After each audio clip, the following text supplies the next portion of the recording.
শুভ সকাল বন্ধুরা, এখন বাজে 6টা। প্রত্যেক দিনের মতো আজও সকালবেলা উঠে সামনের গেটটা দেখো খুলে দিচ্ছি। গেটটা খুলেই সোজা চলে আসলাম বারান্দায়। আর বারান্দায় এসে দেখো আমি কিন্তু এখন বারান্দাটা ভালোভাবেই ঝাঁট দিয়ে দিচ্ছি।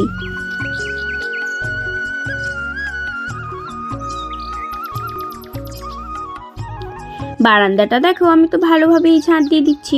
আর অন্যদিন যখন সকালবেলা উঠি তখন কিন্তু রোদ্দুর বেরিয়ে যায়, আর আজকে দেখো রোদ্দুর কিন্তু এখনও বেরোয়নি, কুয়াশায় কিন্তু ঢেকে রয়েছে।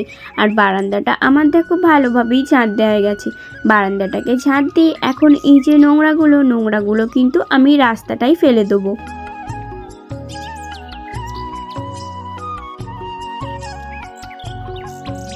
নোংরাগুলো রাস্তায় ফেলে দেখো রাস্তাটাকেও কিন্তু ভালোভাবে ঝাঁট দিয়ে তারপর সোজা কিন্তু চলে আসলাম আমি রাস্তায় একটু হাঁটার জন্য। Welcome back to my channel Priyanka simple house wife. তোমরা সবাই কেমন আছো? আশা করছি খুব ভালো আছো। তোমাদের ভালোবাসায় আমিও খুব ভালো আছি। আর অনেক দিন বাদে আজকে চলে এসেছি দেখো রাস্তায়। আর এখন কিন্তু বেজে গেছে 7টা, তাও দেখো চারিপাশে কতটা পরিমাণে কুয়াশা দেখছো। অন্যদিন কিন্তু রোদ্দুর বেরিয়ে যায়, আজকে আর রোদ্দুর বেরোলে প্রচণ্ডই কনকনে ঠান্ডা। কালকের থেকে প্রচণ্ড কনকনে কিন্তু ঠান্ডা দিচ্ছে।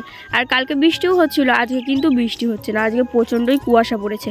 এই কুয়াশা কাটবে কিনা সেটা কিন্তু জানি না। আর চারিপাশটা দেখো কতটা পরিমাণে কুয়াশায় ভরে গেছে। এই দেখছো কিছু কিন্তু দেখা যাচ্ছে না, দূরের মানুষ বলো কি দূরের কিছু গাছপালা কিছুই দেখা যাচ্ছে না, শুধু এই যে কাছে যেগুলো আছে সেগুলোই দেখা যাচ্ছে। আর এতটা পরিমাণে কুয়াশা ভাবতেই পারবে না। আর সকালে উঠে দেখো ঘরটা ঝাঁট দিচ্ছিলাম তো হাতগুলো কিন্তু কনকন করছে ঠান্ডার জন্য। আর এই দেখো দূরে ওই যে সর্ষে গাছগুলো একটু ছোট আছে এখনও। আর আজকে অনেক দিন বাদেই রাস্তায় আসলাম তো খুব ভালোও লাগছে জানো। চলো এখন আর বেশি বকবক করবো না, বাড়িতে যে আগে বাসি কাজগুলো করে নিই, তারপর তোমাদের সাথে পরে কথা বলছি। রাস্তা থেকে হেঁটে সেই সোজা বাড়িতে এসে দেখো আমি কিন্তু উঠানটাকে ভালোভাবে ঝাঁট দিয়ে দিচ্ছি। আর যখন রাস্তায় গেছিলাম হাঁটার জন্য তার আগে কিন্তু ঘর বারান্দাটা ঝাঁট দিয়ে গেছিলাম, উঠানটা আর ঝাঁট দিইনি, তাই জন্য উঠানটা দেখো এখন কিন্তু আমি ভালোভাবেই ঝাঁট দিয়ে দিচ্ছি।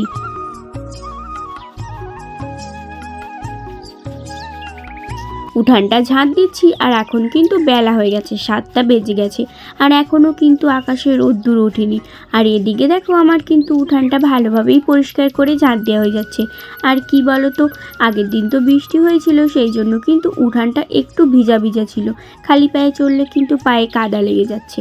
আর এদিকে দেখো ঝাঁট দিয়ে আমি এই যে ফুলের বাগানটাও একটু ভালোভাবে কিন্তু ঝাঁট দিয়ে দিচ্ছি। ঝাঁট দিয়ে সোজা চলে গেছিলাম আমি আর বর কলে জল নিয়ে আসতে, আর জল নিয়ে সোজা বাড়িতে চলে এসেছি। আর এদিকে দেখো সূর্য মামা কিন্তু এখন একটু করে দেখা দিচ্ছে।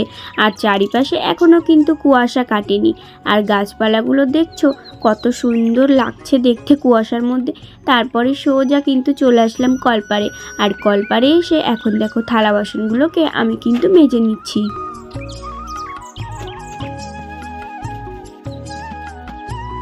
প্রত্যেক দিনেরই কাজ থালা বাসন মাজা, তাই আজকেও সব কাজ বাদ সেরে আমি কিন্তু থালা বাসনগুলোকে দেখো মেজে নিয়েছি। এখন থালা বাসনগুলো আমি কিন্তু একটা করে ধুয়ে নিচ্ছি। আর কি বলো তো বন্ধুরা, বাসন মাজা সাবান ছিল না, তাই সার্ফ দিয়ে কিন্তু মাজছি কটা দিন। আর বর বাজারে যাচ্ছে কিন্তু আমার বলতে মনে থাকছে না, সেই কারণে কিন্তু আনা হয়নি। তারপরে বাসন মেজে সোজা চলে এসেছি কিন্তু ঘরে। আর ঘরে এসে এখন দেখো বাসি বিছানাটা আমি কিন্তু তুলে নিচ্ছি।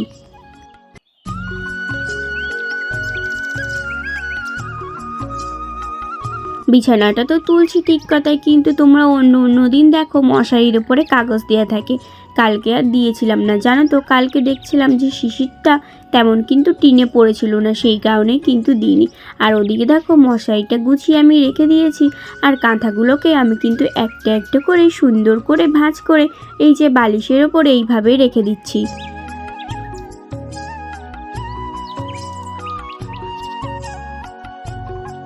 রাত্রে কিন্তু এই কাঁথা কম্বল সবগুলো কাজে লাগবে, কারণ কি বলতো শুধু কম্বলটা কিন্তু শীত মানায় না, সেই জন্য দুটো কাঁথাকে আর এই যে এই কম্বলটাকে একসাথে নিয়ে তারপরে কম্বলের উপর দিয়ে তারপর কিন্তু ঘুমাই, তাহলেও কিন্তু একটু ঠান্ডা লাগে। চারিপাশটা ফাঁকা তো সেই কারণে। আর কাঁথাগুলোকে ভাঁজ করে রেখে আমি দেখো এখন কিন্তু কম্বলটাকেও সুন্দরভাবে ভাঁজ করে রেখে দিচ্ছি।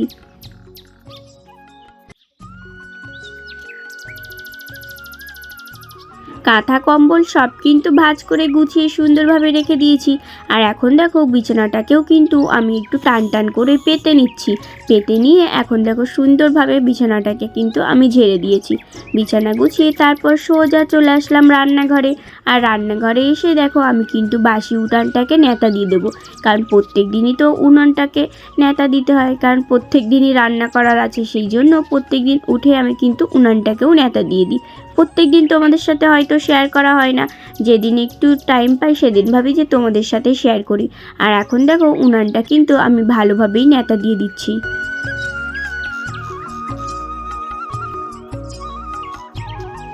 উনানটা ন্যাতা দিচ্ছি ঠিক কথাই, কিন্তু বাঁ সাইডে এত পরিমাণে পিঁপড়ে ছিল, লাল পিঁপড়ে প্রচণ্ডই কিন্তু কামড়াচ্ছিল। কেন বলো তো, ওই সাইডে কিন্তু মাটি তুলেছিল, আর মাটিগুলোকে আমি ছাদ দিয়ে ফেলে দিয়েছি, আর পিঁপড়েগুলো কিন্তু চারিপাশে ছড়িয়ে গেছে, সেই জন্যই কিন্তু কামড়াচ্ছিল। আর ওদেরকে না সরিয়ে আমি কিভাবে ন্যাতা দেবো বলো, সেই জন্য ওদেরকে ঝাড় দিয়ে ফেলে তারপর কিন্তু আমি উনানটাকে ভালোভাবেই ন্যাতা দিয়ে দিচ্ছি।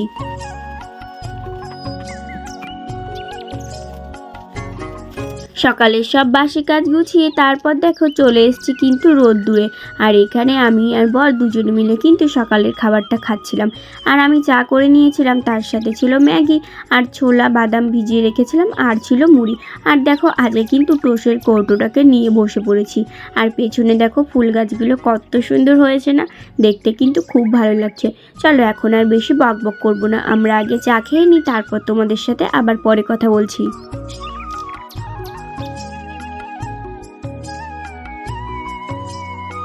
সকালবেলায় চা আমাদের কিন্তু খাওয়া হয়ে গেছে, তারপর স্নান করে দেখো গোপুসোনার জন্য ফুল তুলে নিয়েছি। আর গোপুসোনাকে দেখো পুজোও দিয়ে দিয়েছি। এই দেখো আমার গোপুসোনাকে কেমন লাগছে অবশ্যই কমেন্ট করে জানিও। আর এদিকে দেখো আজকে কিন্তু ঘিয়ের প্রদীপ জ্বালিয়েছিলাম। আর ঠান্ডা ঠান্ডা বলে গোপুসোনাকে সোয়েটার আর টুপি কিন্তু দেখো পরিয়ে এখানে বসিয়ে রেখেছি। গোপুসোনাকে পুজো দিয়ে সোজা চলে এসেছি রান্নাঘরে রান্না করার জন্য। আর বর গেছে বাজারে বাজার করার জন্য। আর আজকে দেখো রান্না করার মতো কিন্তু কিছুই নেই, শুধু এই যে পেঁয়াজ আর এখানে হচ্ছে লঙ্কা পড়ে আছে। আর কি রান্না করব দেরি হয়ে যাচ্ছে, সেই জন্য দেখো কড়াইয়ে কিন্তু আমি ডাল বসিয়ে দিয়েছি। এই দেখো আর ভাতটাও কিন্তু বসিয়ে দিয়েছি। চলো আমি রান্না করতে লাগি, তারপর তোমাদের সাথে পরে কথা বলছি। আর এই দেখো এদিকে কিন্তু আমি ডালটা বসিয়ে দিয়েছি, আর ডালটাকে কিন্তু ভালোভাবেই ভেজে নেবো। আর এপাশে দেখো এই যে ভাতটা সবে বসালাম তো এখনো ফোটেনি। আর এই দেখো ডালটা কিন্তু আমার অনেকটাই ভাজা হয়ে গেছে, আর একটু লাল লাল করে ভেজে তারপর কিন্তু আমি সেদ্ধ করার জন্য জল দিয়ে দেবো। ডালটাকে সেদ্ধ করার জন্য দেখো জল দিয়ে দিয়েছি। আর এদিকে দেখো কত কিন্তু এক বোঝা পাটকাঠি নিয়ে এসেছিলাম রান্না করার জন্য। আর তোমাদের একটু আগে আমি বলছিলাম যে কি রান্না করব কিছুই নেই বাড়িতে রান্না করার মতো। বর বাজার থেকে চলেও এসছে। আর এই দেখো এক আটি পালং শাক নিয়ে এসছে, তার সাথে আবার এই যে এক আটি লাল শাক নিয়ে এসছে। তোমরাই বলো একসাথে কি দুটো শাক খাওয়া যায়? আর ও বাজারে গেলে জানো তো এই যে এই লাল শাক কিন্তু নিয়ে আসে, লাল শাকটা খুব ওর প্রিয়। আমাদের লাল শাকটা লাগানো হয়নি, আগের বার লাগিয়েছিলাম কিন্তু হয়নি, কিন্তু এই যে পালং শাকটা কিন্তু হয়েছে। এটা ভেবো না, এটা কিন্তু বাজার থেকে কিনে নিয়ে এসছে। আর আমাদের পালং শাকগুলো কিন্তু এখনো ছোট ছোট আছে, যখন বড় হবে তখন তোমাদের দেখাবো যে কত বড় হয়েছে। চলো এখন আর বেশি বকবক করছি না, আগে রান্না করে নিই, পরে তোমাদের সাথে কথা হচ্ছে। আর বর তো বাজার থেকে শাক এনে দিয়েছে, দুটো শাক নিয়ে এসছে, তার মধ্যে বলেছে যে কোনো একটা রান্না করতে। সেই জন্য ভাবলাম যে লাল শাকটাকে রেখে দিই, পালং শাকটাকেই আজকে রান্না করি। আর এদিকে দেখো আমি একদিক দিয়ে কিন্তু জাল দিচ্ছি, আর একদিক দিয়ে পালং শাকটা কেটে নিচ্ছিলাম। আর এই পাশ দিয়ে কিন্তু পাটকাঠিগুলো বের করতে অনেকটাই অসুবিধা হচ্ছিল, সেই জন্য দড়িটাকে একটু ঘুরিয়ে দিলাম যাতে সুবিধা হয় পাটকাঠিগুলো বের করার। আর এক হাতে দেখো কত রকম কাজ করছি, একবার করে জাল দিচ্ছি আর একবার করে কিন্তু এদিকে পালং শাকগুলো কেটে নিচ্ছি। চলো এখন আর বেশি বকবক করবো না, আগে পালং শাকগুলো কেটে নিই, তারপর তোমাদের সাথে পরে দেখা হচ্ছে।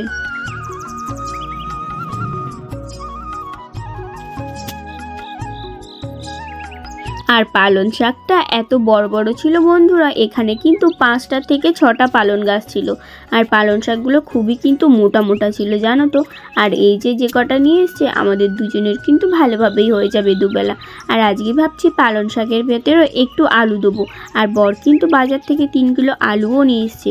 এই যে পালং শাক আর লাল শাক আর হচ্ছে 3 কিলো নতুন আলু নিয়ে এসছে। বাইরে কিন্তু আলুগুলোকে রেখে দিয়েছে, আলুগুলো পরে ধুয়ে তারপরে কিন্তু আমি আলুটাকে ঘরে রেখে দেবো। আর এদিকে দেখো ডালটা কিন্তু ভালোভাবে হয়ে গেছিলো সেদ্ধ। আর এখন লবণ আর হলুদ দিয়ে আমি ডালটাকে কিন্তু ঘুটে দিচ্ছি।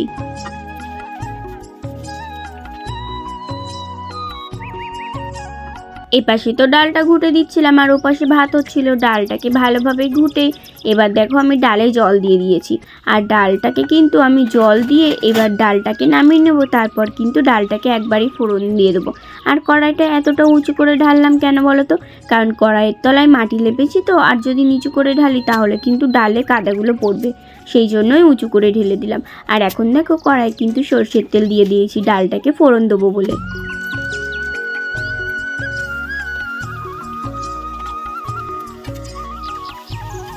ডালে ফোড়ন দেবো বলে আমি কিন্তু দিয়ে দিয়েছিলাম তেলের পর পেঁয়াজ আর জিরে। মুগ ডালে পেঁয়াজ দেয় না জানি, তাও ভাবলাম যে আজকে পেঁয়াজ দিয়ে দিই, কারণ আমার ডাল খেতে ভালো লাগে না, তো সেই জন্যই ভাবলাম অন্যরকমভাবে কিছু রান্না করি। আর এগুলো কিন্তু কারোর কাছ থেকে শেখা না, এইগুলো আমি নিজেই কিন্তু তৈরি করি। আর এদিকে দেখো তেলটা ভালোভাবে গরম হয়ে গেছিলো, তারপরে এই যে পেঁয়াজ আর জিরেটাকে ভালোভাবে কিন্তু ভেজে নিয়েছি। আর ওপাশে কিন্তু ভাতটাও হয়ে গেছে। আর এদিকে দেখো আমি ডালটা নামিয়ে রেখেছিলাম, ডালটা কিন্তু আমি ফোড়নে দিয়ে দিয়েছি। এখন ডালটাকে একটু ভালোভাবেই জাল দেবো, তারপর ডালটাকে নামিয়ে নেবো। আর এই দেখো ডালটাকে আমি ভালোভাবেই ঘুটে দিচ্ছি, আর ডালটা কিন্তু ভালোভাবেই ফুটে গেছে। চলো এখন আর বেশি বক করছি না, আবার তোমাদের সাথে পরে কথা বলছি।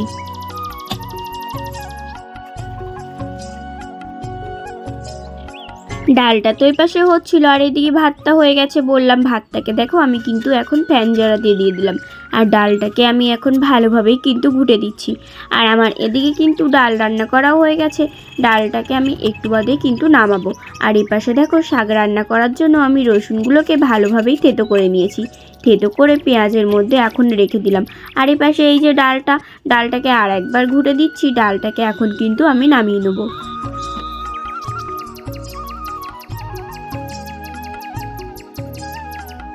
ডালটাকে দেখো যেই নামাতে যাব তখনই দেখলাম যে এপাশে আলুগুলোকে ভিজিয়ে রেখেছিলাম জলের ভেতর, আলুগুলো কিন্তু আমি শাকের ভেতর রেখে দিয়েছি। আর এখন দেখো ডালটাকে কিন্তু নামিয়ে নিলাম। আর আমি কড়াইটাকে একটু ভালোভাবেই ধুয়ে দিচ্ছি, ওই যে শাকগুলো আবার ভাজবো সেই কারণে কড়াইটাকে ভালোভাবে ধুয়ে কড়াইয়ের জলটা ফেলে এখন দেখো আমি কিন্তু শাকটা রান্না করার জন্য তেলের পর পেঁয়াজ আর রসুন দিয়ে দিয়েছি। পেঁয়াজ আর রসুনটা ভালোভাবে ভাজা হয়ে গেলে তারপর কিন্তু এই যে এই শাকটাকে দিয়ে দেবো।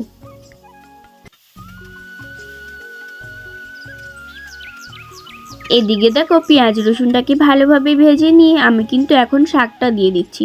আর শাক রান্না করার সময় অবশ্যই কিন্তু রসুন দেবে, তাহলে দেখবে খেতে খুব ভালো লাগবে।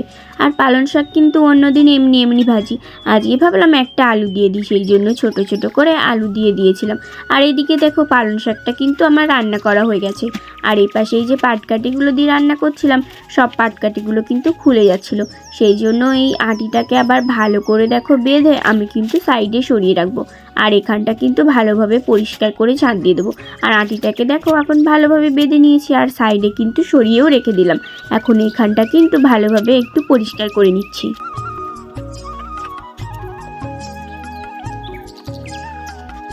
পাটকাঠিগুলোকে তো আটি বেঁধে সাইডে সরিয়ে রেখেছি, আর এখানে যেগুলো ছিল সেগুলোও সরিয়ে রেখেছি। আর শাকটা দেখো আমি কিন্তু এখন বাটিতে তুলে নিয়েছি আর কড়াইয়ে জল দিয়ে দিলাম। আর এখন দেখো সব জিনিসপত্রগুলো ভালোভাবে আমি গুছিয়ে সাইডে কিন্তু সরিয়ে রেখে দিচ্ছি। আর রান্নাঘরটাকে একটু ভালোভাবে পরিষ্কার করে ঝাঁট দিয়ে দিচ্ছি। তারপর রান্নাবান্না করে সোজা চলে আসলাম খেতে। আর খেতে এসে দেখো বরকে প্রথমে দিয়ে দিলাম ডাল, আর শাক ভাজা তো দিয়েই দিয়েছিলাম। আর ভাবছিলাম যে আজকে ডাল খাবো না, তারপর বরকে জিজ্ঞেস করলাম যে ডালটা কেমন হয়েছে, বলছে খুব ভালো হয়েছে। তাই ভাবলাম যে ডালটা পরে খেয়ে দেখবো। চলো এখন আর বেশি বকবক করছি না, আমরা ততক্ষণ খেতে লাগি, তারপর তোমাদের সাথে পরে আবার কথা বলছি।